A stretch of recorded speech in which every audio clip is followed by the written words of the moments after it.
भारत को आज Virat Kohli the captain की कमी महसूस हुई क्योंकि किंग कोहली मैदान में वो जो एनर्जी लाते थे, जो एनर्जी टीम में एक नई रूह फूंकती थी, नई जान डालती थी, वो एनर्जी टीम इंडिया में आज मिसिंग नजर आई क्योंकि 5 सेंचुरियां बनती है इस टेस्ट मुकाबले में। अगर देखा जाए तो शुभमन गिल 100 बनाते हैं, यशस्वी जायसवाल 100 बनाते हैं, ऋषभ पंत दोनों इनिंग्स में 100 बनाते हैं, केएल राहुल भी सैकड़ा दाग देते हैं। उसके अलावा अगर देखा जाए गेंदबाजी में भी तो 5 विकेट लेते हैं, यानी पंजा खोल देते हैं वहां पर जसप्रीत बुमराह, लेकिन भारत मैच हार जाता है। इसमें बहुत सारी ऐसी चीजें थी, बहुत सारी कमजोर कड़ियां थी। बात करेंगे कि क्या विराट कोहली को मिस करना ही असल वजह थी, क्या नए लड़कों में ताकत है, नहीं है, टैलेंट तो बहुत है, रन्स तो बहुत बनाए पर आप मुकाबला जीत नहीं पाए, उसके बारे में चर्चा करूंगा क्योंकि तेज गेंदबाज आपके कुछ कर नहीं पा रहे, अटैकिंग कैप्टनसी आप कर नहीं पा रहे। शुभमन गिल पहला मुकाबला, ज्यादा तनकीद नहीं करूंगा या इस नई टीम को, क्योंकि नया एरा स्टार्ट हुआ है इंग्लैंड के मैदान पर, आप इंग्लैंड के खिलाफ खेलने आए तो इतना आसान नहीं है, लेकिन फिर भी चर्चा जरूर करेंगे। और दूसरी जानिब हम बात करेंगे बाबर आजम और मोहम्मद रिजवान, क्योंकि बिग बैश लीग में पिक हो चुके हैं और कैंप में भी वो पाकिस्तान के नए कोच माइक हेसन के साथ थे। I am sorry.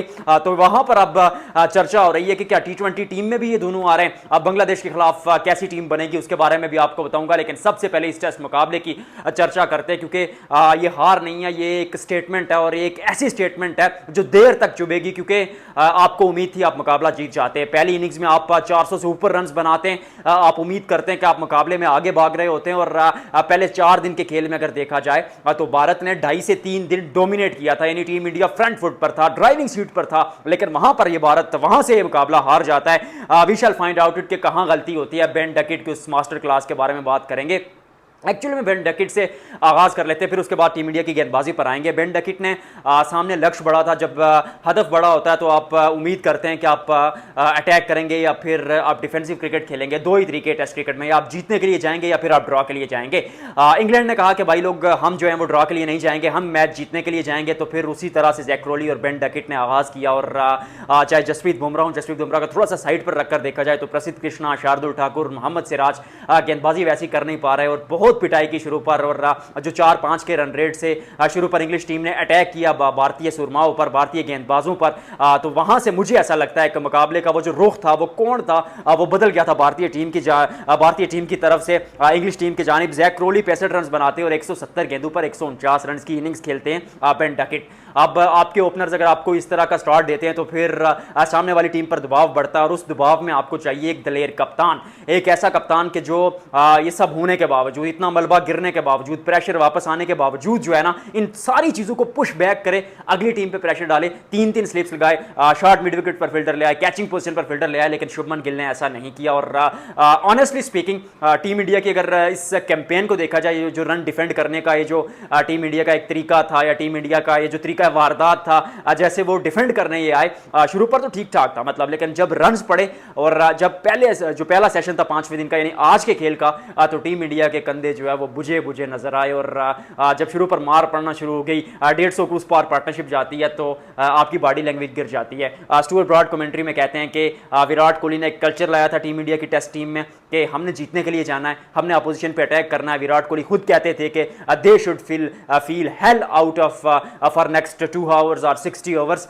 तो फिर स्टुअर्ट ब्रॉड भी ये कहते हैं कि विराट कोहली की कमी महसूस हुई। आपको क्या लगता है, हुई या नहीं हुई? मुझे भी पर्सनली लगता है हुई जरूर है, क्योंकि आपको विकेट टेकिंग ऑप्शन अगर आपके पास नहीं है तो फिर आउट ऑफ द बॉक्स कुछ करना है। शार्दुल ठाकुर आए, 2 विकेटें ली, कमबैक वहां पर टीम इंडिया ने जरूर किया, लेकिन थोड़ा सा चीजें मुझे ऐसा लगता है कि उस वक्त आपके हाथ से दूर चली गई थी। आपको क्या लगता है इस मुकाबले को थोड़ा सा अगर विस्तार में देखें तो भारतीय टीम 471 रन बनाती है, शुभमन गिल 100 बनाते हैं, कैप्टनसी डेब्यू पर बहुत वाह होती है, शादियाने बजाए जाते हैं, यशस्वी जायसवाल रन बनाते हैं, उनके भी शादियाने बजाए जाते हैं। फिर जवाब में इंग्लिश टीम 465 बनाती है, ओली पॉप का वो 100, वहां पर भी बीच में पार्टनरशिप लगती है, प्रसिद्ध कृष्णा महंगे साबित होते हैं, सिराज महंगे साबित होते हैं, शार्दुल ठाकुर को तो गेंदबाजी करने का मौका मिलता नहीं है, जडेजा वाज मतलब 50-50, आधा गिलास खाली आधा भरा हुआ। फिर अकेले जसप्रीत बुमराह जिनकी गेंदों पर कैचेस भी ड्रॉप हो रहे हैं, अच्छी गेंदबाजी कर रहे हैं, बट वो जसप्रीत बुमराह कहां तक आपके लिए लड़ाई लड़ेंगे। और फिर चौथी इनिंग्स में अगर सच्चाई सामने रखकर बात की जाए तो जसप्रीत बुमराह ने भी वैसी गेंदबाजी तो नहीं की। 19 ओवर्स में शुरू पर जो 19 ओवर्स डाले थे, 57 रन, कोई विकेट ली नहीं थी, इकॉनमी रेट 3 का था, बट टेस्ट क्रिकेट में you have to pick wickets. Yashasvi Jaiswal के हाथ से कैच गिर जाता है, we have to think about this कि यार कैच गिरने की वजह से आपने कहना है कि मैच हारे हैं, तो फिर वो तो एक कैच गिरा है आपने, फिर जो 11 रुकनी टीम खेल रही है ये डबल एफर्ट क्यों नहीं कर रही है उसके बाद। और उसके बाद देखा जाए तो सिराज महंगे साबित होते हैं, जडेजा महंगे साबित होते हैं, प्रसिद्ध कृष्णा, सबका जो इकॉनमी रेट है वो 4 से ऊपर है।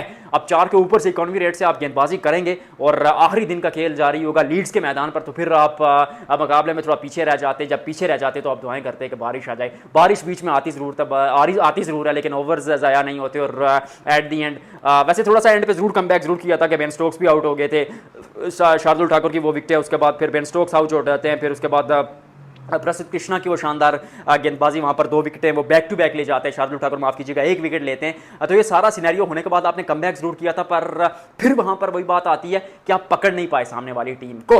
अब नई टीम है, शुभमन गिल नए कप्तान हैं, उसके साथ यशस्वी जायसवाल मौजूद है। जायसवाल के अलावा अगर बात की जाए तो वहाँ पर मतलब पूरी टीम ही नई रिवेली है टीम इंडिया के। मैं ओवरऑल में आपकी लाइनअप अगर बता दूँ तो के राहुल मिस्टर डिपेंडेबल ये खिलाड़ी है, आप ओपन करा दें, जहाँ करा दें रन बनाते हैं। जायसवाल है, सही सुदर्शन है, शुभमन गिल, करुण नेर कमबैक कर रहे हैं, गिल नया कप्तान है, फिर उसके बाद जडेजा थोड़े से सीनियर खिलाड़ी जरूर है, पर उसके अलावा भी अगर देखा जाए ना सिराज, बुमराह, प्रसिद्ध कृष्णा, गेंदबाजी में एक्सपीरियंस भी है, यंग टैलेंट भी है, लेकिन फिर भी आप कर नहीं पाए। और विराट कोहली के जाने के बाद, रोहित शर्मा के जाने के बाद, रोहित शर्मा की गो के सर्विसेज टेस्ट क्रिकेट में वैसी नहीं है, but we should say that कि वो थोड़ा सा ना गैप जरूर आता है जब लेजेंड गेम छोड़ता है, वो परफॉर्म करे ना करे, घर का जो बड़ा होता है ना, मतलब उसका जो साया होता है वही काफ़ी होता है। तो विराट के जाने के बाद मुझे लगता है कि थोड़ा इस टीम को टाइम लगेगा।